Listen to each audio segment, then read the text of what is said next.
It's another side that like wants to take more, but wants to go that one more round. Because like going that one more round when you don't think you can, that's what makes all the difference in your life. You know what I mean?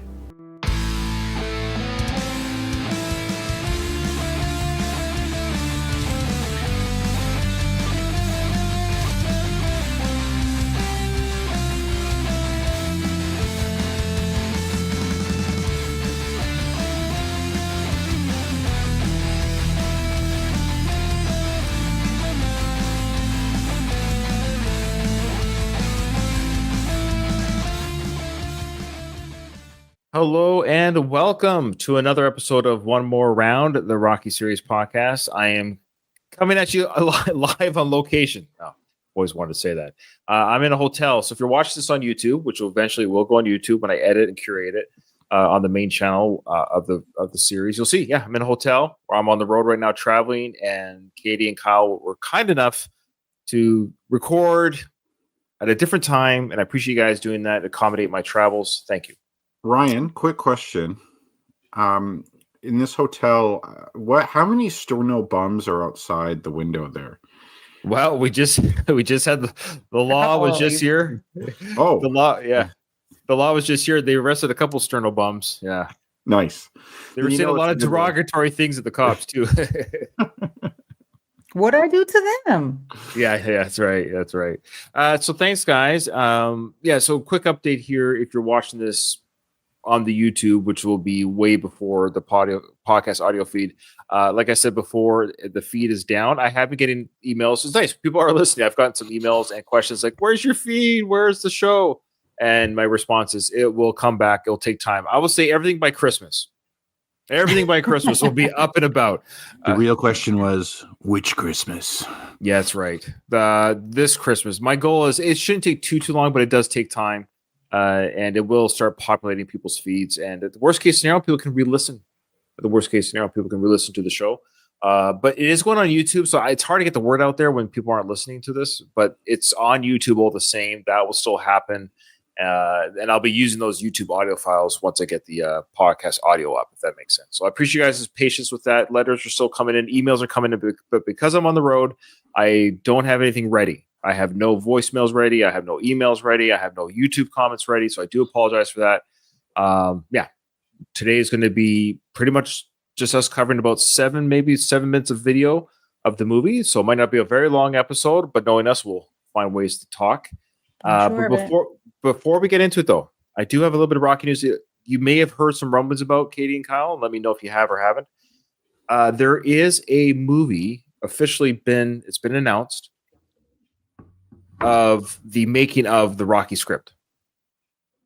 That is not what I was thinking. I saw an article. Again, I did not click into it. I didn't read it. Just with a specific actor. The thing that I saw was it was a pretty good likeness of a young Stallone. Just maybe a little more this generation's version of him, about like a potential prequel or something. But there's a lot of fake news about the Rock. Like, I don't know, there's some Rocky group or page or something that seems to put out stuff like that a lot, and I'm like, I don't think that's an accurate thing or not. So anyway, that's very different from what you're talking about. Yeah, you may have seen the correct actor, because if you're describing what I've seen him to, I'll get into what I'm referring to. Maybe cool. you might be talking about the actual actor, because he does look like kind of a very handsome younger Stallone, because he's playing Stallone, not Rocky, of course. So here's what it's called. It's called. We've mentioned this before. This isn't the first time, but I'd have to go back to the archives. I have said these words before on the podcast, so I've heard the rumblings of this way ago. Because when I heard the news official now, I'm like, oh, I've heard this before. Unless it's the Mandela effect, but I know I've heard this before. So the movie's called I Play Rocky. It's an upcoming feature film directed by, this was crazy, the director that brought you Dumb and Dumber, Peter Farrelly, is directing the movie. Interesting. Yeah, but he did direct that Best Picture winner, Green Book. So he's he did? Yes. Really? Okay. Yeah, if you can believe it. So the Farrelly, so I said Farrelly. So Peter Farrelly, one of the Farrelly brothers, he directed the Green Book, which is, it was very interesting. So he knows how to direct drama and something serious, not just the Dumb and Dumber type. Set to be released in theaters. It tells the story of Stallone's journey to create and star in the iconic, of course, Rocky film.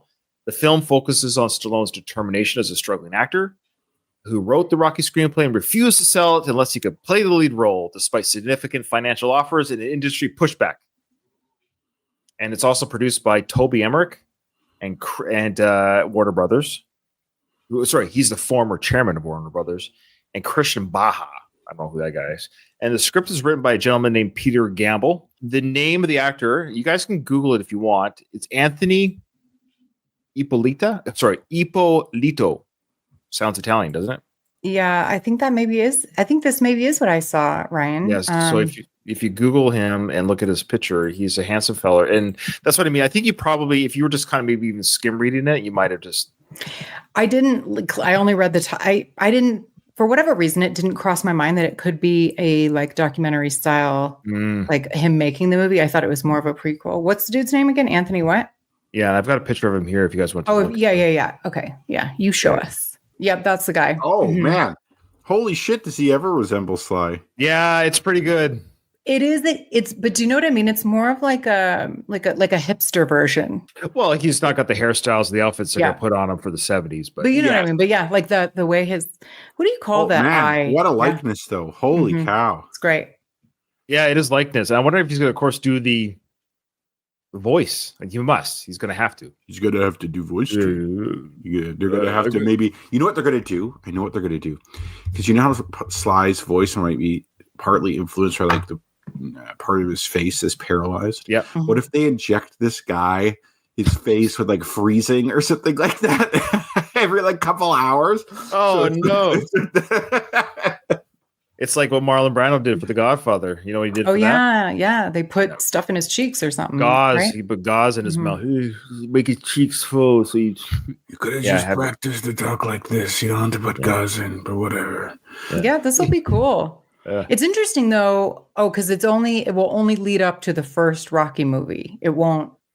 Right. Well, I'm hoping they show some of that guerrilla style filming too. So what I'm hoping for is they show Sly was married at the time to Sasha. So I hope they show that. I believe Sasha was pregnant with their first child at the time, or close to it, or at least they were married. They were married. They were married. They were married. Yep. I hope they show the selling of the dog. I hope they show. I hope they show the Carl Weathers auditioning and him talking down Sly as an actor, saying, "Oh, give me a real actor." And Sly goes when he leaves, "He's perfect. He's perfect." What else I hope they show? I hope they show some like the guerrilla like filming that they did, with the van, camera set up in the van, and them filming Rocky running, or of course Sly playing Rocky running down the street. Like I hope they showed that stuff. I hope they show that they filmed the stair sequence twice in a row where Sly's tired running, then right away they turn around and say, "Okay, now we'll go run the stairs for the training montage because we only have so much daylight." Like that's what I'm hoping for. Knowing my luck, they're going to do none of that. I don't know what they're going to. What do you guys think? I hope they get into like casting some of these very specific choices that these people we've come to love. Of course. Like Young and Talia Shire, of course. Yeah. Yeah, you're gonna have to get like a casting couch out there and just go through people like crazy. But maybe they won't even show. I mean, it's an hour and 45 minutes. Maybe they just show day one of filming. I don't know how much the film they showed. Did they end the film with it winning Best Picture? Like who knows, right? Yeah. I just thought of something a little off topic, but I'm thinking like that we all know the story of Carl Weathers reading with Sly. What were they reading? Because like Rocky and Apollo don't really talk to each other in the movie. Like were they? Like was he? I think it was a ring scene. I think it was a fight scene. Well, no, I know you're saying no. That's a great question, Kyle. Your question actually lines up with the story. So the story was Carl was reading for his part as Apollo. So he could have been doing the part of any part that Apollo talks in. He doesn't talk. So because what happened is Carl, I think, asked the crew, which Sly was a part of, saying, "Okay, well, who's playing Rocky? Who's my counterpart in this film?" So it was me. Carl, I thought you wrote it. What would be the scene? So Rocky was maybe playing someone else. Like I wonder if he was like playing Jerkins or could have been playing Jerkins. because there's like almost no dialogue between the two of them in that film, unless it was a deleted unless there's like part of the script where that didn't get included or something. That's true. I assumed it was a fight scene, but you're right, because he says, well, I'd do better with like a real actor. That's right. That's right. And so it led me to believe that the scene was with Rocky, but you're right. It could have just been somebody else, some like Juergens or whoever. I want to say this about this script. No offense to, I don't think he listens to the show anyways, but he's a friend of the show. He's a friend of mine on social media, but he's John, who does almost, for safety, I won't say his last name, but he does the artwork. Okay. Great guy, great artist. And of course, friends with Sly. And I know he had a negative, and he's not alone is what I'm getting at. But so you get people who are close to Sly who seem to have this almost not negative. It's not, maybe I shouldn't say negative, but just like, they're not even cautiously optimistic because get what I'm saying, that this is terrible, because I don't think Sly's evolved. I think that's a bit of the why gatekeeping at times is so they get a little bit again, I'm not speaking for John, but I've read his comments on other friends' page about him not being thrilled about this at all. So I'm not speaking out of turn. It's public. That's kind of messed up. What I'm getting at, I kind of want Sly's involvement because he's the source material, right? Well, I haven't heard that it's zero. I'm sure Peter is obviously a very good director. And so I'm curious, did he not reach out to Sly's camp? I assume he tried. I'd be shocked if he didn't, Yeah, you would think, hey, Sly, we're doing this story. We'd love your input. I have a couple theories. One, I don't know. How should I say this? I don't know. I wonder, we talked about how much the story might be. I wonder if Peter might do some, I don't know. There might be get creative with it. Well, maybe creative. Well, that's the point. I think Sly's been creative with it. I know. Yeah. So I don't. Yeah. So what? You're right. So what is the source material? Is it just the stuff we've read about? You see what they're saying about you in the papers. You can't direct this movie, Peter. So I don't know what it is that's the question. What's the source material? There's no book. That's a great question. So we know who the writer is. So yeah, I might try reaching out to the writer. There you go. I might actually just reach out to him and say, I'd love to talk to you, because I would love to understand where you're getting the information. Is it just Sly's interviews? Because there's no written biography. There's a lot out there. Like you said, like there have been stories for the last 50 years about this printed. It's all oral history. All oral accounts via Sly's mouth in Johnny Carson, Barbara Walters, whatever it might be. But that has been recorded, so that. And the only other thought I would just like say is like I would tend to be in the overly cautious camp typically with something like this. But my biggest concern is always who they're going to cast. And I don't know anything. I've not seen this guy act. That's good, though. In a way, that's kind of good. I'm assuming you're right. So I'm assuming he's a good actor, but he looks like he could be Sly's kid or Sly it's the young pretty man. Uncanny. So he looks more like Sly than Sly does now. Yes. Yeah. Even in his own flesh and blood. Like I love Sage, and may he rest in peace, but he looks more like Sasha. Yeah, maybe Sage, like a mix Sasha. Of them. He's because he like Sage looked Italian. Right. Yes. And he had a great butt too. Let's be honest. That's right. And he had a good head of hair. I'm not even cautiously optimistic because I have no skin in the fight. I'm just optimistic. I'm hopeful. I'm at the very least curious. There's no way I'm not going to watch this. There's just no way. No, we got to cover it, man. Come on. Well, of course. And that was the other thing. It was like, we'll definitely discuss it, share opinions, maybe have a whole episode dedicated to the review, because I think it's fantastic. I'm actually excited. And why not? I don't know what these gatekeepers are about. There's been many films in the industry, many films from Star Wars. Oh, look, they did a whole mini series on how The Godfather got made. It's called The Offer. So they did really good.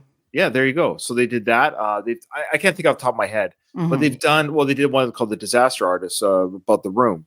How that was made. That film, that film, The Room. Have you heard of that film? I've heard of I think I've seen the film, but I haven't. It's the film that's notoriously bad, that it's good, that it's one of those weird. Yeah. Okay. But what I mean is, so great films, good and bad, have been told. And that's fantastic. That is an honor for the Rocky film. Think about it. The Rocky film is so endearing and popular that they're actually making a movie about how it got accepted to be made into a movie. I think that's fantastic. I concur, and I will go one further in that this is much more forgiving, or it's more okay in us Rocky fans' book, because they're not making up some prequel story that Sly didn't. The writer of Rocky didn't. This is just telling the story that we've all heard throughout the last 50 years. I would be much more concerned about it if it was like a prequel series, which is kind of what I thought originally before. Okay. Yeah. So anyway, because that is like, that's the story. That's the canon, so to speak. This is just telling the story of how it got made. The person is still alive. So that's cool. I invite it. What if it was a situation where Sly was involved, but he could only go ahead if Sly played the role of Sly in this? And then in there, they use like, you know how like in The Irishman, they use CGI. Yes. De Niro look younger. They do some like really botched, shitty CGI to make Sly look like younger. They would have to shade. They would have to have like CGI on top of the CGI. They'd have like, he'd be like, he's like moving like he's 60 or whatever. You know what would be funny? It's like Sly's like, I'm not going to give you permission to do this movie about how I made Rocky unless I get to play the role. So then they make another. That's what I was saying. They make a film within a film within a film. Yeah. He should play the abusive dad or something. You know? Oh yeah. Oh man! Oh yeah. He plays Frank Senior. You'd go through if you played your own abusive father. I think that would be cathartic for him to do so. You know what? Actually, that would be probably like, I'm no psychologist, but that could be like a way to process your grief and pain and stuff. Certainly, or you could have worse. Who knows? Yeah, well, you could have you could have Sly play the bell ringer just like they did in the So they show like even though they had such a rough relationship, he still put his family in the movie. So that's right. And like he gave a shout out to his father-in-law, like Joe Zach's a good prospect. I'm pretty sure that's Sasha's dad. It is for sure. Yeah, for sure. At least the last name for sure. Yeah. Well, there you go. So we didn't have any emails or whatever that I had ready, I should say. They did come in. Still send us your emails. They're going to be a little bit behind, so to speak, when you hear this, so when people see this on their audio feed. But we appreciate all the support of the show, and I'm looking forward to it. Let us know in your emails or voicemails, however you want, what your thoughts are on this movie. And this is my only thing. What I want to say to anyone who's gatekeeping, I'm not calling out any one person. I'm saying anyone who gatekeeps this project. You can't have an opinion about the production. If you hate the movie because you watched it, cool. Absolutely. That's your right. And I would love to hear why. And I want to hear why. I love hearing dissecting or different opinions. And maybe I'll hate it. And I'll tell you why. That's the point. But right now, I'm like, if you want to make a film about how Rocky 3 was made, I'm going to watch it. I'm going to reserve how I feel about. So it's weird that people get upset about a production. It's like let the product happen first, and then we'll decide if it was a dumb idea. People get upset about everything. I think sometimes people just like to be upset. Like on the morning radio show I listened to, the guy was talking about how he never uses a shoehorn and thinks shoehorns are bullshit. And you could text this radio show, and he's like, I've never had more angry texts about a topic as I had this one. Like all the pro shoehorn people were coming out of the woodwork. And it's like, what the fuck is this? Yeah, it is wild. Like the most minute, not like a topic or something that doesn't matter in the slightest. Meanwhile, like something really serious, they don't give a shit about. You know what I mean? Like people are weird. All right. Well, that's fun. Fantastic stuff. I love that. I love that we actually got some news to talk about regardless, or else our episode would have been totally huge. Yes, please. Let's do it. When is this supposed to come out? Did you say? Great question. As of this time, my research has shown no official date has been released, but it is being made. Have they? Okay, cool. As far as who's involved, I'm just double checking here. There is a talk of for the other Rocky franchise projects. Yes, the Creed series is continuing with Creed 4. It's in development, and apparently there may still be a Drago spin-off film and a prequel TV series about the Rocky early years are also being considered. But I Play Rocky is greenlit, like it's greenlit. What's the name of the actor who's going to play Sly again? Anthony Ippolito. Ippolito. Well, if he can act, I bet he can cook. Yeah, Tony over here. All right, well, here we go. Hopefully, let me know, guys, if because I am on hotel power here. Let me know if the streaming's bad. It's a little wobbly at first. I already checked it, but where we remember where we last left off. Steps. Leave the card on the steps. Steps. Did he say that yet? I swear he hasn't said that yet. Yeah, he did. I think. Oh, okay. Yeah. I just have a bad memory. No, it's all good. And then we're gonna get into a scene which I believe I know right away. You guys are gonna have thoughts on, and I want to hear your thoughts on this. You've known what's best for you since you were 10, since you walked in here alone. Got everything money can buy, except what it can't. It's pride. Pride is what got your ass out of here. And losing is what brought you back. Okay, of course, for our audio listeners, we have Mason Lion Dixon speaking to his once trainer back in the day, back when he was 10. I forget his name. Remind me. Martin. Thank you. Now, did you notice when Martin says that he took Mason in 10? It's odd that Sly felt the need to recreate the Tony Apollo relationship. Mm-hmm. I raised that. It was like a son to me. I'm going to push back a little bit. Sure, please.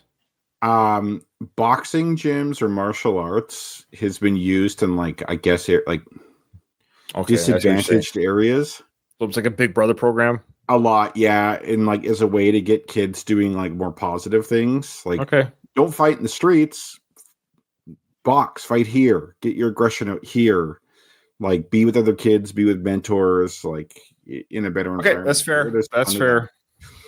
Okay, that's fair. Okay, but it mirrors the same story. Yeah. But he says, okay, you're a champion now. You don't have the pride that you had. Pride got you out of the gym. So that's a little clue of their history, which might lessen the sting later. Is he's indicating that Martin wasn't the trainer that necessarily got him to the championship, is my guess. I think his name was Marvin. No, it's Martin. It's Martin. Okay, but he's I'm going back to Marv's gym. He says that later. Okay. Because I thought it was Marvin also. That seems more natural. I think he looks like a Marvin, but I swear. I don't know what that means. I don't know why, but I swear, I could be wrong, but I swear I heard him say Martin or the subtitle said Martin. But I'm looking at the cast here really quickly here. Yeah. I'm doing the same thing. Because I thought it was. Marvin, they call him too. Martin here. Yeah. Henry G. Sanders. Henry G. Sanders. Okay. I'm gonna listen to Marv's gym. And I swear to God, he says I'm going back to Marv's gym. There's nothing to talk about. I swear to this day, there's a pet shop. Glorious pet shop. I swear I saw that in print. I swear I've seen that in print. He could have just said Martin really fast, like Martin's. Martin's. Right. Yeah, it could be. It sounded like. I'm gonna be listening carefully this time. But it's only since the rewatching of the scene when I got it ready for today's recording, actually, when I watched it as a screen grabbing it, that it dawned on me I just always thought that he brought him to the championship level. Maybe I'm still wrong. And then he sort of got fired. It'd be like Rocky almost fired Mickey after Rocky 2. I think he just works at this gym. He happened to be an early mentor to Mason, but Mason left the gym at whatever age and then became champion independent of this fellow in his corner. I was taking the way he said pride is what you got out of the gym, meaning you stopped working as hard. That's he's saying I think he's saying pride. Oh, that's an interesting take too. I didn't take it that way because I think this is a shitty area, and this is a dumpy place, right? He's like, I'm out of here, just somewhere better. Pride is what got you out of here. Basically, is what got you successful. Yes, and you don't have that right now. Yes, because you lost that. Now you're back here. That's it. Exactly. That's how I took it. That's how I took it too. Yeah, but I do think he got him to be successful. I think so too. I suspect and they don't say it explicitly. I suspect Martin here was his trainer and guy well into Mason's pro career. I don't know if it was till the championship or not, but I suspect once Mason got big, became a real contender, he got promoters and agents and these guys he's currently with who didn't like Martin for some reason and gave him the heave-ho. Okay. Yeah, just like with Rocky and Washington Duke. Yeah, I think we're all saying the same thing. Yeah, so maybe he did take him. Maybe they say it later. Maybe I'm overthinking it too quickly. It would make sense, like that this is essentially the Mickey character. This is the Rocky character from 5. Okay, then that makes that we're back to square one where Mason's just a dick. And it's like, well, he said it. My people did it, but Mason is kind of a dick. And this guy's telling him like, yeah, you got a big head, and you didn't need me no more, and now now you do. Yeah, you're coming back to me. I'm the one that treats you right, talk to you the real talk. Mm-hmm. Your people kick me out. That's right. He does say that, doesn't he? So it's like, it's funny because he's not making Mason eat crow first before he's telling him advice, right? Yeah. Like he shit on him a bit early on, but he's not like, go fuck yourself. Yep. Like, how about you go ask whoever that guy is who fired me for some advice? Maybe he has some advice for you. Maybe you could ask that redhead in the front. Exactly. I heard she came real cheap. Yeah, you have to be like, I'm sorry, Martin. Yeah, there's no apologies. This is what I mean. It's a horrible. Yeah, okay, let's keep. Well, so we are endeared to Martin then because of that. He's not, he's taking it. He's like a father figure though. If he's known this kid since he was 10, And I think he might see Dixon the way we saw Tommy. Mm-hmm. Where we didn't see Tommy as like the real villain, that he was like a young guy who got duped. The system, yeah. And he probably likes Mason and just sees Mason as to some degree as a guy who got duped. Doesn't mean he's not pissed at him, but he's like less pissed than he otherwise would be. Yeah, he recognizes, look, he got the cars, the girls, the money. Like, it's hard to say no. Like, he's like, yeah, I get it. Yeah. Like a lot of pro athletes, right? Like a lot of pro athletes really mess up their finances because it's like you're giving like 20-year-olds fame and a ton of cash, and they're going to think they're going to be like that for the rest of their career, like for year in year out till they're like 50. Like, nope. That and I think they see that they don't know how to manage their money, so they have people that are like, oh, I'll do that for you. Yeah, I'll do that for you. And a lot of these guys too, by their nature, are not play it safe guys. Mm-hmm. Who are like, oh, I'll put my money in the S&P 500 for 30 years and it'll grow into a retirement nest egg. They're like, oh man, my friend, you got this business opportunity and we got to invest now though. You got to invest now or else you're going to lose it. And then, Yep. Yeah. they had no manager with their money. They had no manager. Exactly. People like you, they need to be tested. They need a challenge. But you know that ain't never going to happen. Ain't nothing out there, Mark. There's always somebody out there. Always. Ooh. Comes, who does he mean? Yeah, I know. In front of you, something that somebody that ain't running, he says. Up and it's hitting on you when you're too damn tired to breathe. You find that situation on you, that's good. Because that's baptism under fire. I think he's just telling him to get married. Wasn't that in one of the early Rocky movies? Did I make that up? The baptism by fire? No, when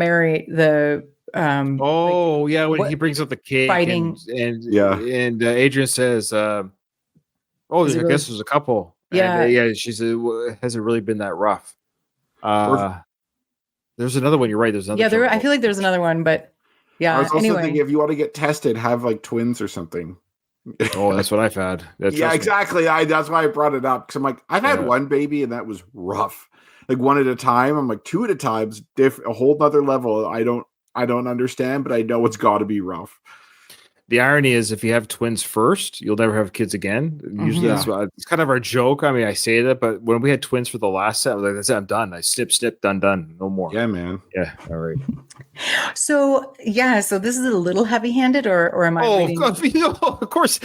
Once you have, and he kept coming after you. Like he literally describes Rocky's fight. Once you have somebody who doesn't run away from a fight, who hits like swats really good, who just keeps coming after you. Gee, I wonder if that somebody's out there. We'll see how. Well, that's like at the beginning of the film. It's like all of boxing wants a fighter that thrills us with their passion. I'm like, oh, I wonder who that. And then right after that, she goes to Philly. It's like, take me back. I'm like, oh, I wonder who they're talking about. Well, it's like it's a Rocky movie, so true. Like it's not gonna. There's no surprise who it's gonna be. Imagine the commentator said, "Well, too bad Apollo's dead," and then the movie ends. The movie ends. He has such a like early 2000s look here, this Mason, with the way his cap is, the way the big stud earrings. Also, he looks very young. Doesn't he have a baby face? He does have a baby face for sure. The mustache helps a little bit, but yeah, he has like he looks nice. He looks good looking in this picture, I think. Which like, I don't typically think he is. Yeah. Don't worry about it. Because that's baptism under fire. When you get through that, you find the only kind of respect that matters in this damn world. Self-respect. Self-respect. Yeah, self-respect, of course. Thanks, Mom. I appreciate it. What can a champ do for you? You can give me some of that money you got. You know I like you, Mark, but not that much. That's like actually legitimate. He should give him some of that money he got. No, right? Shit. Or at least give it to a job Jim that job. Yeah, or like something. Why is it so funny? I don't get it. I don't get the joke you either. know what? This gym and this place is somewhere that got me where I am today. I'd like to give back and, maybe get some new equipment for the gym, like get it a little nicer, maybe fund it so more kids can come and maybe like pay Martin a salary or something like that. But he's like, nah, man, the sports car and shit. Like you just told me I needed to basically get somebody to like keep me real. Yeah. And thanks for the sage advice and the early training at the very least, whether it was to the championship or not. But thanks for giving me all the tools I needed to become champion. Thanks for hearing me out now where I'm trying to find myself. And have a good day. See you later. Like, also that could be my apology. That could be your apology, douchebag, for being a douchebag. Give him some money. You fired him or your people did, and you didn't even apologize. F you. Yeah, Mason? like even some sort of like, I'm sorry, Marvin. I got caught up in it. Got caught up in the glitter, and you're right. I got to find myself again. I don't know. He could have said that. It would have been more endearing. He could have said, "Yeah, I don't know how, I don't know who, but you're right. I got to find myself again." Thank you. However, since he's supposed to be the antagonist ish, we don't want to be endeared to him. Yeah, that's a good point. Yeah. But we still could shit on him a little bit. Yeah. I have a thing. I thought sorry, go ahead. I was just gonna say, I want to hear, but I guess what I'm saying is for Drago, we told, of course, Creed 2, he was the enemy. Mr. T, Clubber Lang, he was the enemy. Apollo, he never was, but he had a character. He was a character. We understood him. The problem with Mason's character is I don't love him or hate him. It's frustrating. I don't know where to put my. I don't know how in anybody. Ironically, that's how his as a boxer he is, right? I guess so. He's bland, but then it's like the actual actor playing him, like the character is bland. Yeah, is that Sly? Is that Sly being smart enough writing that way, or is that just how it turned out? So. Yeah, exactly. Okay, so I thought, is this daylight coming through the windows, or is this street light? God, that's a good question. I thought he arrived there at night. I swear he arrived there. I know, which is why I'm like, what's all this light coming through the window? Is that just is it well lit street outside? So is that a set? Do you think, like in the real world, is that a set?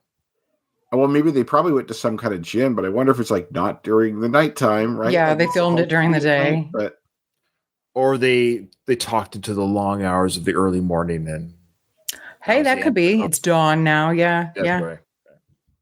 All right. So there you go. He's not going to give him money or a job. He just takes the wisdom and runs. Martin's just like, oh, hilarious. Moving on. I've seen this before. I was going to say the next scene is him hanging for the rafters. Oh, sorry. Too dark. All right. I know. Just like the scene here. It's really darkly lit. You can't see anything. Oh, they thought that was funny. Thanks.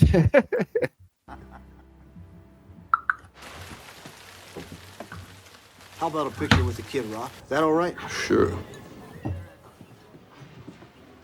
Your son, hold up your fist. Makes you look more hazardous. I've always liked that.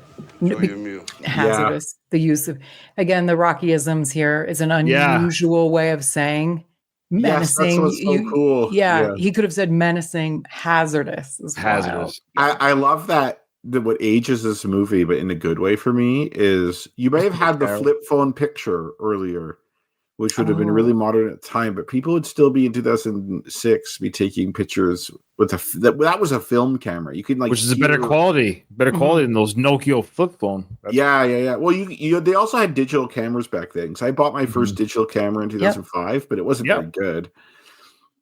I remember that was such a breakthrough technology. Ooh, no film. We get the picture right away. Yeah. Now, what I always thought about this scene, and I could be wrong, it seems like we have a multi-generation here. We have a grandpa, dad, and then his kid. And I suspect the grandpa and the dad, they know Rocky very well, as that's their modern day. Yeah. So, but I think the kid is almost indifferent. I think he's like, oh, that's my dad and my grandpa's boxing champion guy. And he got a picture with him. I think I could be overlooking this, but I feel like it was for the dad and the grandpa, sure, because they see that's him. Is he great? Is he a great guy? I'm surprised they all at least didn't get a picture with the kid. We all get a picture with you, Rocky, but they got the kid in it as a gift to the kid or to them. It's just odd. I don't think he's the fan. Like, he's not the fan. Unless it's like his birthday, if that's why they're there or something. I don't know. You're right, though. Yeah. I've never from day one thought the kid was the fan of Rocky, that it was the parents, and they were tickled pink that their kid got a picture with Rocky. You know what? They're probably trying to make that kid a fan. Kind of like what I've noticed, and this is maybe okay. So like my parents, for example, didn't really try to get me to watch movies or stuff from their childhood. It could be generated. My parents didn't either.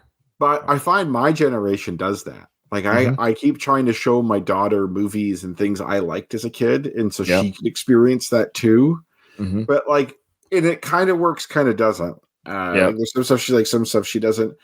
But it's like they of course have to develop their own things, right? In childhood. But I wonder if it's kind of like this, where the dad and grandpa, like, they want this kid to be like a Rocky fan, and Rocky's like, do you think that can make this kid maybe a fan? Is that like it's in Philly, so like the Rocky fandom in Philly is a different level, where he's like probably worshipped in Philly. But then if like these were people in like Chicago or somewhere, like they wouldn't, maybe be as pro Rocky. Like I think our parents' generation didn't have the same nostalgia for their movies. Like not the same way. No. Yeah. It's a different. They didn't have repeat viewing either way we do too. Yeah. You know what I think our parents did, now I think about it, is I think they did it with their music. Music, yeah. My music tastes are from my parents' generation. Great point. Like I love stuff from the 60s in the 70s. And they will push that on, like, I mean, it played around you. Right. Yeah. But they speak more passionately, seemingly, about music of their time, because the music of that time was awesome. Yeah. I'm a big one for like subjectivity, where it's like you can't really objectively say this thing is better than the other. It's a matter of taste. Sure. Yeah. Notwithstanding that, I prefer older music. Whereas I do think there was something special about the time of when we grew up watching movies. There was really something special about that. Like 1975 through like 95. 2000 even. That's a good. No, you're right. That you could argue that 25 year between the breaking of CGI when it was used kind of properly for storytelling with Terminator 2 type stuff, and it's just all that stuff. 80s films, of course, Back to the Future, Star Wars, Indiana Jones. The vacation films, all this. It's just crazy. It's crazy. We were spoiled. We were spoiled with quantity and quality. Yeah. A lot of movies got made, and a lot of movies went to the theater. And where can people listen to you, Katie, on when you Hey, thanks for the setup. If you like 80s and 90s movies, come on over to Retro Made. That's right. Check out Katie's Retro Made podcast. Her channel has not been nuked, so she's good to go. That's because Katie reads her fucking emails. Check your spam folders. Be sure to check your spam folders. I actually work in email marketing. Like, that's what I do for a living. So I do check my spam folder. Yeah. Good job. Thank you. So the dad says he's such a nice guy, isn't he? Spider just went downstairs. I don't know if that's right or not. So. What's he doing down there? I don't know. That's your friend. So Spider's gone downstairs to the kitchen area, and Isabel told, "Hey," and Rock goes, "Why? Why is the other? I don't know. It's your friend." Okay. It's a fair question. Like, did you ask him while you're down there? No, I just spotted him. I'm telling you, fair enough. And I'm running the front up here, man. I'm not running down to the kitchen. I'm pregnant. I'm not doing those stairs. I don't get paid enough to do the stairs. Deal with this bum you have in here. This is my giving you a heads up. Go down and check on it, okay?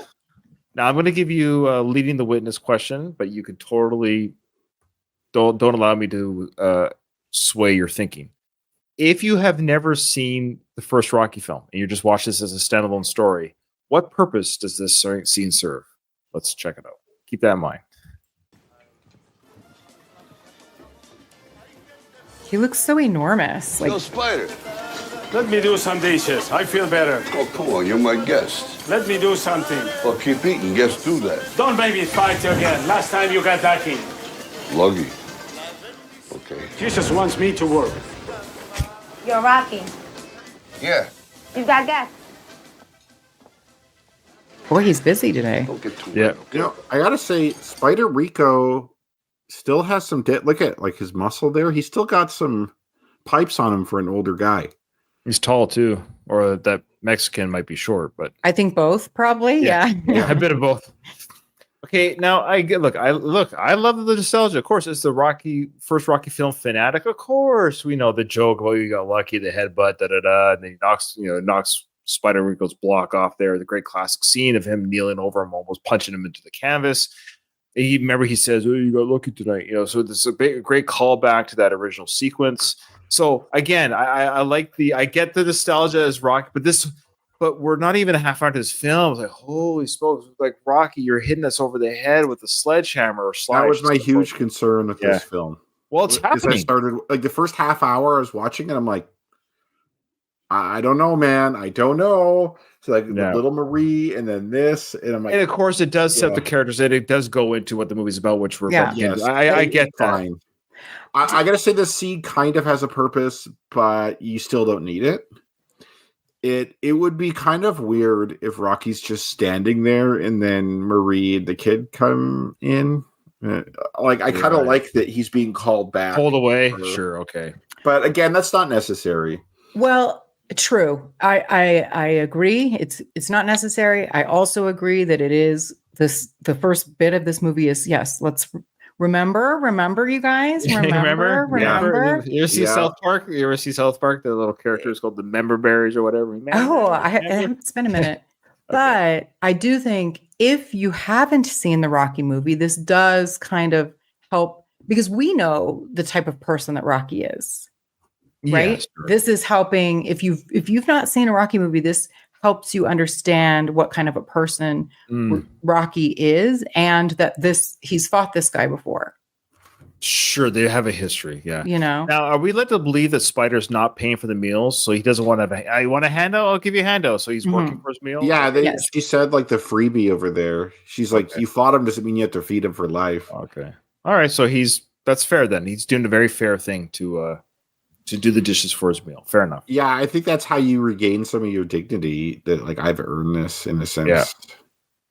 Well, he's on hard times then, if you think about it. Why do they just hire him for a job? They just hire him because he was just like Rocky, right? Like back in the day, they were both fighting for $20. Right. Yeah, like he's probably getting whatever Social Security he's entitled to, and that's it. And that's like it's like one of those things where it's hard to just live off that. That'd be awesome if Rocky came down and says, "Okay, here's $20 for your meal. Here's $40 for your dishes." You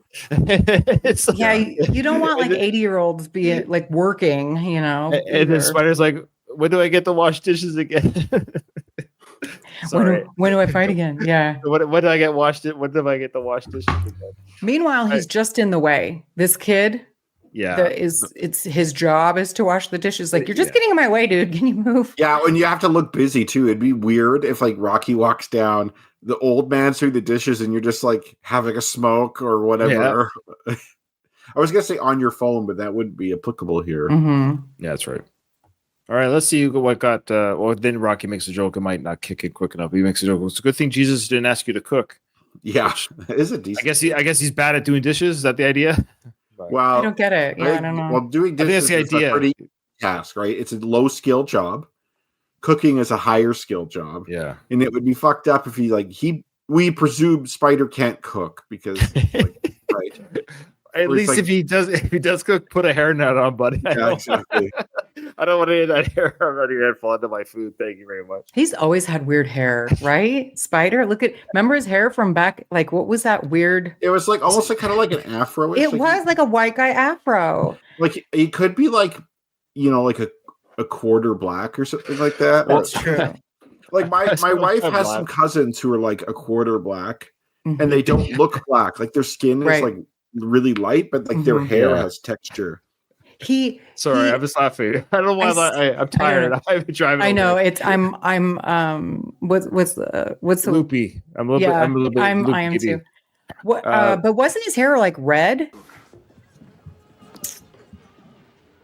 Oh, there they are, Little Marie and Steps. You kept the card. Yeah, I kept the card. Again, a clever way of saying, like, a normal person would be like, "Hey, great to see you," but an interesting way of saying you kept the card. Like they took the card off the steps, and they actually kept the card, followed the directions or the whatever to get there. The street address is obviously on the card, and instead of just like, but I think it's actually a very clever way of saying that's how you got here because you kept the card. I think the guy playing Steps here is doing an excellent job being the moody teenager that doesn't want to be there. Like his body, the look on his face and his body language is just like, as someone who is the parent of a moody teenager now, I'm like, yeah, that tracks. And also I want to point something out that I learned recently, that this is noticed in Europe, especially in Asia. Americans are known to lean on things. Apparently that's not a thing in the rest of the world. Like you don't lean against a wall or lean, like, because you see always leaning against the counter. And I think in Canada we're no different. I think we're also leaning, like because I that didn't seem odd to me at all until it was pointed out. Like, oh, you could tell an American in Europe, and one of the things you could tell is they're like always leaning on something. Oh, is the idea that we're so lazy we can't even stand still properly? I don't know. No, but like it's But I know, like Asians, for example, and like Southeast Asia, especially, they squat down to rest. And I know in Eastern Europe they do that too. It's like this weird, but it's like comfortable.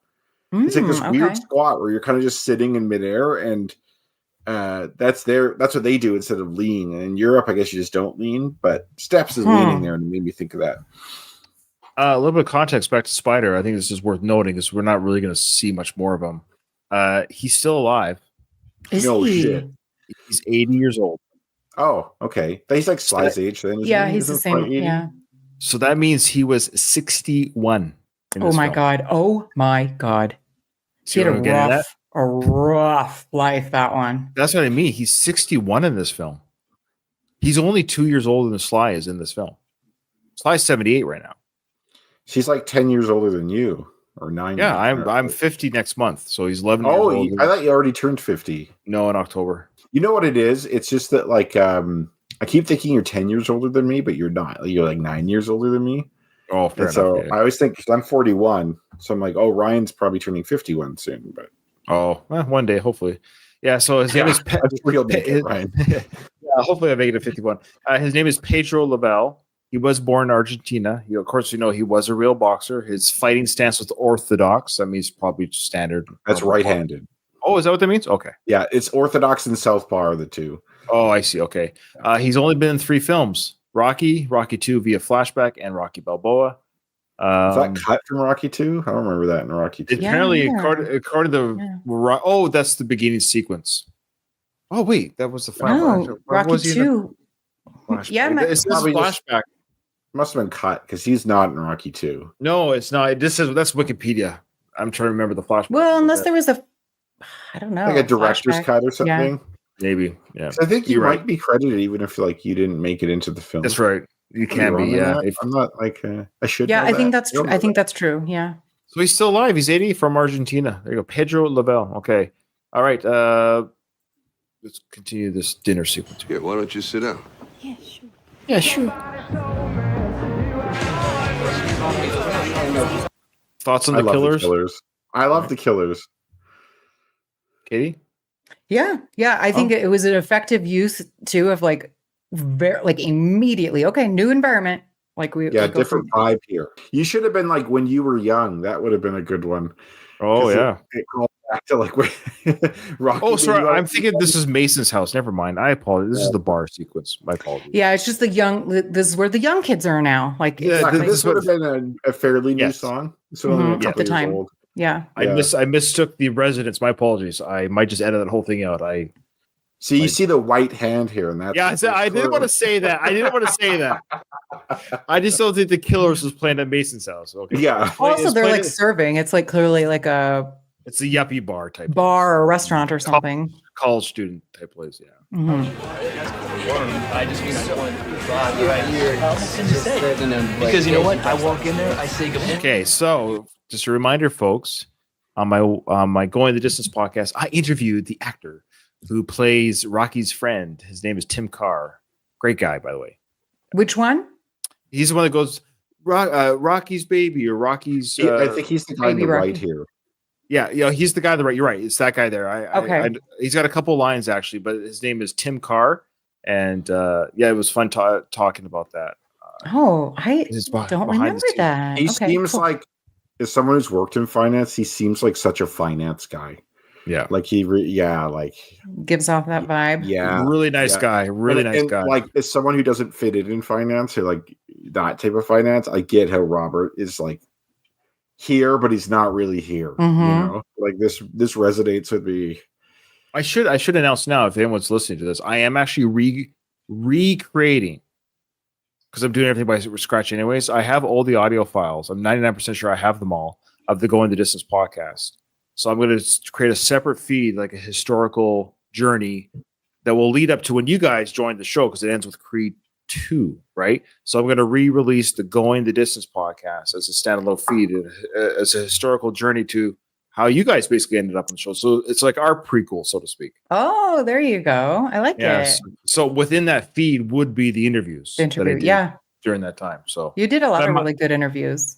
Yeah. I knew when I did the one more round that wasn't my focus, was just to talk about the films, to try to keep it strictly to the films. And there might even be episodes that I'm not going to re-upload. There's a couple of people that I interviewed that I'm not going to put on my feed. Again, I'm saying grab a water. I'll leave it at that. I'll put the initial. I'm curious. You don't know who I'm talking about? Yeah. Okay. All right. Let's. Yeah. Okay. Yeah. I'm not gonna put that in my feed again. Okay. All right. So here we go. He says Rocky Jr. or Rocky's Baby Rocky. Baby Rocky. Baby Rocky. Yeah. I actually, even though he does seem like a douchey finance bro, I actually do like the character. He's just excited. But yeah, this is my friend. He was the son of Rocky. When he's talking, he's like, I go like this. I'm like this. I'm like, fuck you. He's just breaking balls, you know, as kids do. Oh, yeah. Tonight, boxing once again. Two contrasting styles in almost every way. Hi, everybody. Hey, can you turn this up? Again to ESPN's Then versus Now. Who was the best of all time? If two athletes from different eras could actually compete against one another, who would come out on top? Given the same rules, using the same equipment, who was the greatest? This week, we feed our facts into the computer. They will weigh in on who they think will reign supreme, while fielding the comments of our illustrious panel of sports writers. Okay. Yeah, go ahead. I want to talk about this, but you go ahead first. Well, I'll wait till they show. I actually have a thought on when they show the sequences, how I think they should have done it. Sly should have written it. I actually have. I think you ruined an opportunity for something. But go ahead and talk about the stats and how this works. Oh, I wasn't necessarily asking about how. Well, I guess I talked to that a bit before in the old. Yeah, on the old show, you did bring up how that worked. Yeah, to get how I think it works. I don't know how it really works, but is a historical thing, as you know. Sly, what some people will call takes inspiration from. Come on now. What other people will call maybe ripping off it. However you want to do it, but this happened. This is a real thing. It was sometime between 1967 and 1971. It was when Muhammad Ali was not allowed to box, and they had the early versions of computers, and they did a computer simulation of who would win in a fight. Muhammad Ali, who is like more like the Mason Dixon fighter, versus Rocky Marciano, who was never defeated. And they were from different eras. Like Marciano ended in like the mid to late 50s, and Ali started in the early 60s. So they kind of just missed each other. Mm-hmm. Yeah. And the way they did it was Ali and Marciano actually filmed like boxing scenes together of like certain scenarios where like Ali would lose, or a scenario where Marciano would lose, or them just sparring in the ring together. Crazy. And Ali actually commented that Marciano could still hit really hard. Wow. And he said that actually he thought that Marciano would probably give him the most trouble out of anybody if he had to fight a past fighter, because people would always compare him to Joe Louis, because Joe Louis was kind of considered the greatest before Ali was. Oh, okay. And he says, like, actually, Marciano's the kind of fighter that, like, for my style is the hardest to beat. Interesting. But anyways, they ran all these simulations, right? And then they can come up with like a percentage chance that you'd win. And whoever has like the highest percentage will win. And Rocky Marciano, according to the computer, won that fight, which was very controversial. Interesting. Well, he was undefeated, right? He was, but Ali was like a type of heavyweight no one's ever seen before. Like he was like phenomenal. Yeah, but Rocky could really swat. Yeah. He could really swat. He really could swat. So yeah, and it was controversial, and they do reference this in the film. So that's where I'm gonna say it's kind of like not plagiarism when you cite your source. Sure. Right? Like in a paper, you can quote something if you're writing an essay, if you cite where it comes from, and here it cites where it comes from. So I'm going to say it's not a ripoff, but this is based off a real thing. Was Marciano a southpaw? No, I don't think so. I think he was orthodox, and so was Ali. Was for sure orthodox. Mm-hmm. But Marciano was like he wasn't known to have a lot of skill. Like he was just a real hard puncher, and he was small. Like Marciano, I think, was only 5'10", which for a heavyweight is small. And he had this thing called like the gazelle punch, where he basically like did this leaping punch. But like he could just hit super hard, and he'd get all up in your face and just maul the shit out of you. And no one ever beat him. I don't think I realized that. That's cool. I wonder if, just a food thought, I mean, it's really kind of a yes or no, but I suspect with the way AI is, it's going to be, we're going to be able to, like, we're going to see a very grandfather edition of this right now, of course, but it would be fascinating to watch. In fact, there was a show on a while back called Greatest Warrior. Remember that show? It was on like the History Channel or something. The idea was that they would pitch a gladiator versus a samurai. I haven't. No, this isn't. Familiar. Okay, yeah. It was actually quite fascinating. It basically is a thought experiment. Like, right, take a samurai, and he meets a samurai in their prime who's the best at his job versus a gladiator who's the best at their job. Pit them up against each other, and depending on their weaponry and their skills, who would win a fight? It's an interesting concept. So I think with AI now, what I'm getting at is we can probably going to start seeing stuff like this where they're going to punch in the fighting style of Ali, what he was like, and you could do how would he fare against Rocky, and how would he fare against Rocky? Like you could do all these crazy mashups. So with AI, what you do is you literally just show it the videos. Be like, here, this is all of like another one. Another one people debate is what happened if Mike Tyson in his prime versus Muhammad Ali in his prime. Tyson. I actually don't know. I actually. It could, in my mind, it can go either way, but sure. Because I know Foreman was very Tyson-esque. The guy could really swat, could really take a punch. Like, that guy punched like a machine. But I don't know, something about Tyson, man. We're talking about his prime. I don't know. It's hard to say because Ali fought probably a tougher grade of opponent. Kind of like Mike Tyson was a little bit of a Dixon in that. Yeah, Mike Tyson. It was on its way out. Super great. Where Muhammad Ali, the era he was in, was just like nuts. That's kind of the commentary they give for Dixon is like we don't really know what he's made of. Like we can't say he sucks, but it's like it's hard to tell. He hasn't been tested. He hasn't been tested. But what I was going to say though is that you could show all the Mike Tyson fights, all the Muhammad Ali fights, plus put in a bunch of data and say, create something for me. But the debate will never end. Because anyone, like, if you're a Tyson fan and Tyson loses, you're gonna be like, "This computer's full of shit. What is this computer?" And that's what we're gonna see exactly. That's what we're seeing here. Vice versa. Yeah. Well, the thing that AI can never, and that's why Rocky is Rocky, Heart. You can't. That's right. Yeah. I know. You can't replicate. You can't foresee heart. That's right. Like he put it into a computer. Drago kills him. Yeah. But, sure. Yeah. You're right. You know what I mean? And like yeah, I totally agree. And like, say like Mike Tyson versus Muhammad Ali, like something I think the AI would have a problem with is Muhammad Ali was like really good at like messing with you. Yeah.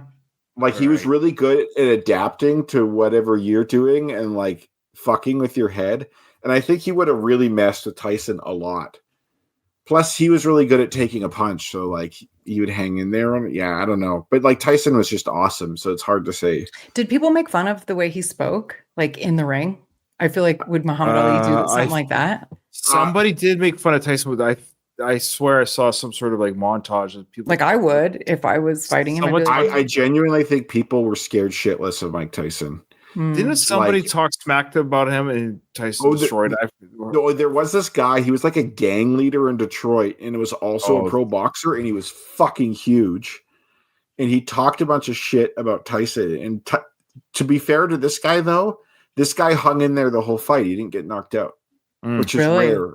Which is rare against Tyson in that era. Yeah. But then apparently they had a physical confrontation in Harlem on the street. And Mike Tyson broke his hand on that guy's face and like knocked him out cold. Yeah, what's your point about? I was just curious if in the ring, like Muhammad Ali style, like you know how he teases and he gets people going. He would talk to him for sure. Because like one thing he would do to Tyson would be like to get him rattled and off his game, or to like, you know, he'd probably for the first half dozen rounds just fuck with him, like not really try and land shots and get him tired. And then like what he did to Foreman, which is I think what he'd do to Tyson, is he'd be like, "Oh, there's 8 more rounds. You're getting tired already. You're getting real tired. You're not gonna make it." You know, stuff like that, like stuff that kind of like, I don't know. But I've heard debates about Foreman versus Tyson too, or like that'd be a good one. That'd be they're so similar, right? Yeah, two big brutes. Oh yeah. It's funny. I think Foreman could beat Tyson. That's the consensus, actually. Oh, really? The problem with like fighters is that like it's a matter of style versus style. Like, yeah, of course. That's what the Greatest Warrior was about. It was exactly that. Some styles. That's right. It wasn't like there was one person that could beat all fighters. That was like a samurai could beat this, or a gladiator could beat that was a Viking. That's what a Viking could do. You know, it depended on the style, the weaponry, the distance, the armor. Did anybody watch Fresh Prince of Bel-Air? Oh yeah, of course. Yeah.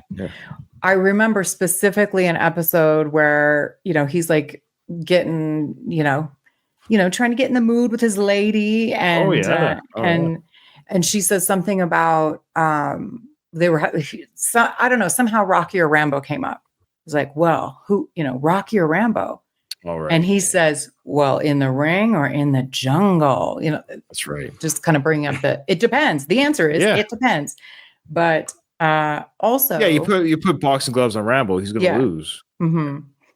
I saw that Warrior show you're talking about, Ryan. Did you guys ever see? There was like I don't know if it was on Animal Planet or what, but like in the early 2000s, there was a show that would do that essentially for like predatory animals. They'd be like, would the crocodile beat the hippo? And they do the stats. I go with hippo for the record. Oh, hippo's dangerous, man. Yeah, it's the most dangerous animal there, I think, aside from some sort of an insect, probably. I think it kills the most humans. One of the ones that kills the most humans a year is the hippo. Well, I think that's partially because they're kind of cute looking, and people like they're kind of non-threatening. They appear non-threatening, but they're super territorial. Yeah, people think they're friendly, so they're like, "I'm going to go up to the hippo and try and pet it," and then they get fucked up. No thanks. Where it's like, if you see a lion, you're like, I'm going to keep my distance. I'm like not going to do anything stupid. Or just people in boats in the water, I think, because they're so territorial. Yeah, apparently hippos could swim super fast. Oh, yeah, they can actually. I think it's quite fast. So those stubby legs, they can move. The hippo, people think are fat. That's not fat. Like, that is muscle. Like, hippos are actually quite lean. Like they look plump and friendly and stuff, but they're wrecking machines and they're hungry. Hungry hippo. Fun game. Everybody that gave us a kid. Yeah, of course. All right. Let's see if we can actually finish the cartoon fight here. Because I do want to speak to how they maybe could have done it. Let me know if you agree or not.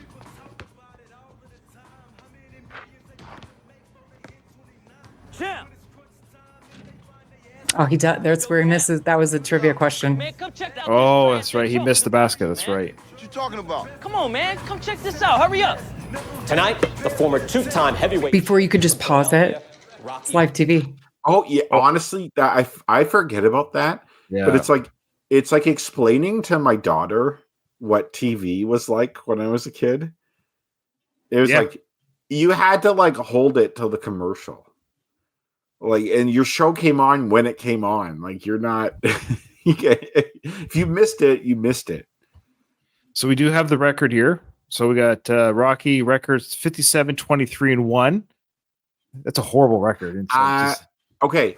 I actually looked into this. I think last episode, I think this was wrong because we could do the math on his. Well, the height's wrong. That's for sure. What does it say? I can't see it. What does it say? It says 5'11". 5'11"? Oh, come on. Sly. I love you, Sly, but come on. He just gave himself 3, almost 4 inches of height. I love it. What is Mason's? Weight is 270.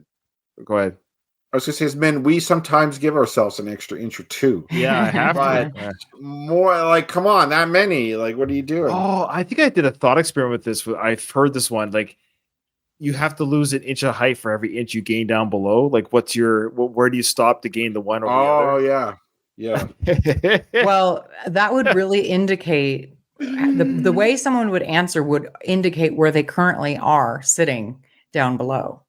You know what I mean? Yeah. If you're already, you maybe don't need anything extra down Let's there. just say I'm above average. I'm above average of one of those things, and I'm 6 feet. We'll leave it at that.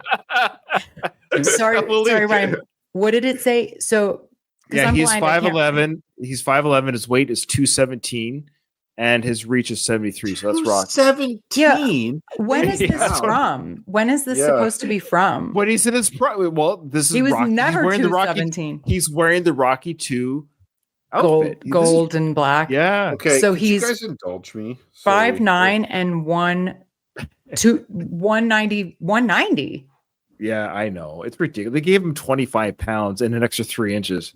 But Sly would, even in the universe, because Rocky weighs more than Sly does back in the day, right? But isn't that record kind of weird? 57. Okay, just 57 win, 23 losses. But of those 57 wins, 54 were knockouts. Yeah, that makes sense because Rocky beat nobody on points. Makes sense for this. Okay, I'm looking up the Rocky script here because I'm pretty sure this is the final draft here. I'm pretty sure the record they give, and I'm going to do the math with the fights he's done in the films, but I'm pretty sure this is wrong. I think there's a lot of things wrong in this. We'll come to some other oversights to be more this is why sympathetic. This movie has an outlier feeling to me. It seems like a weird. I know Sly wrote and directed it. I know it's his character, but it's just weird that it's even called Rocky Balboa. It's not even called Rocky 6. Like, it's a weird outlier. Well, the people in charge of this stuff it's like they're clearly were not fans of the original movies. Like the people working on this kind of stuff, because they would have gotten it right. Anyway. Okay, this is on the script for Rocky 1. So we're going to do a little bit of math here. The script is his record is 44 wins, 20 losses, and with 38 KOs. So this is already wrong because here it says there's a tie, and we know there were no ties in the films, and they don't mention any ties in his record here. He has 1 loss against Apollo, 1 loss against Clubber. Yeah, he's going to have 22 losses. He has 1 win against Apollo, 1 win against Clubber, and then 10 title defenses, which he all wins. So that'd be 54, 55, 56. And then if you count, we'll count Drago, even though it's not sanctioned. Oh, I know what the draw is. 57. Thunderlips is the draw. Actually, it's not bad. Good call, Ryan. So I have, but that wasn't a sanctioned fight either. That wasn't a sanctioned fight. But they did say it was a charity fight. But it says it's a draw. Maybe that's the nod to the draw. Yeah, maybe that's really good. So by the movies, his record should be 57-22. Here it's 57-23-1. So it's not quite right, but it's not actually as far off as I thought it was. Sure. Okay. All right. And then Mason's probably accurate. He's 6'3", weights 221. So he's only 4 pounds heavier than 5'10" or 5'11". Come on. But even the weight in no Rocky movie was he over like 203. Well, okay, they don't say his weight in Rocky 4, and I think he bulked up for Rocky 4. But I agree with you. I doubt he got to 217. That's okay, yeah. Because especially at his height of 5'8". Okay, it the height of 5'11", his build would that's indicate true. 217. That's true. That's true. Oh, I love it. I love Sly. And then the reach is 73 versus 80. Because okay, I tell you, it's a reach, all right. I'll tell you that much. It is. It's a reach. Mike Tyson was known to have a short reach for his Mike Tyson's like I'm 6 feet. Mike Tyson was like 5'11", but like my reach, which is like from your fingertip to fingertip, would be a little longer. I think maybe no. I'm thinking of someone else, but it's like your reach is not necessarily like just your height. It's like proportional to your height usually, but like often boxers have a longer reach because they just happen to have longer arms. But a 7-inch reach advantage is like big, but it's not huge. Really? Yeah, because that's only 3.5 inches per side, right? I don't know. I mean, but it's wrong though. So you would suspect it's wrong because how much is 6 feet? 6 feet is 72. 72. So he has like a 6 feet 1 inch reach, which for 5'11", that's about like I think my reach is 6'2". And it's like a couple more than my height. And then Mason's is 80 when his height is 6'3". So that would be 75. 6'9". Yeah. So that would give him like or 6'8". He does have long arms though, Mason. They give him a pretty big reach for his height. Yeah. I buy it though. He's lanky. Yeah, I'll give him that. Hey, if Sly could be 5'11" in this movie, Mason could have 3 arms. Mm-hmm. You know what I mean? I was just gonna say Mason's not doing the inch change. He's fine both ways. All right. I think Sly's just doing what we do now on Tinder. You know, you got to up those height numbers. Oh man, I don't know why people do it. I do not know. It's weird. Well, because no one will swipe on them, man. Yeah, but then they're disappointed. You meet the person, you're like, "What the heck? No." Okay, let's say you're 5. Okay, let's put this situation. There's a difference between 5'11" and 6 feet tall. There's like on the screen. There's a note, like you know what I mean. Like it's really not that big of a difference in real life, but on a profile, someone filters for 6 feet or whatever. Oh, lying about 1 inch of your height. Well, that's different. What people? If you're 5'7", yeah, the people who are lying about it are the people who are sub 5'9". You know. Yeah, you know what I would do.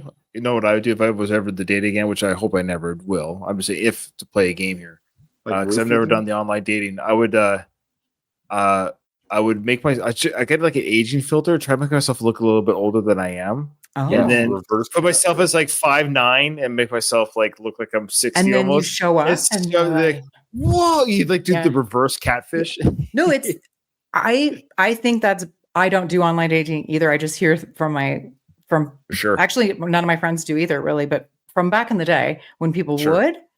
It's under promise, over deliver, because women do that too. Like some of them, either their pictures from like 10 years ago, or they only have face shots, so you can't see what their body looks like. You know, never. Okay, I shouldn't say it. Be sus, as the kids say. If all you're seeing is face shots, come on.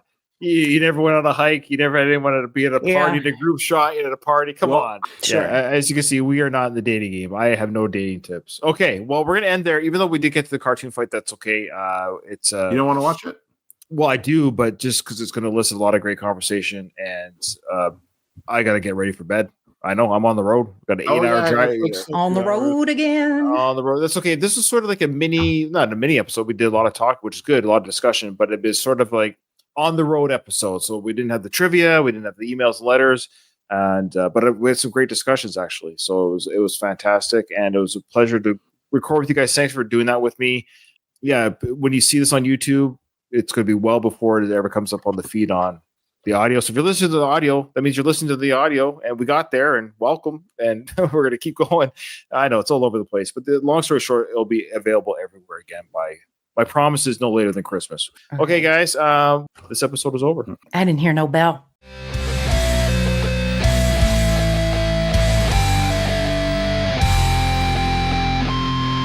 I just want to say one thing to my wife. Yo,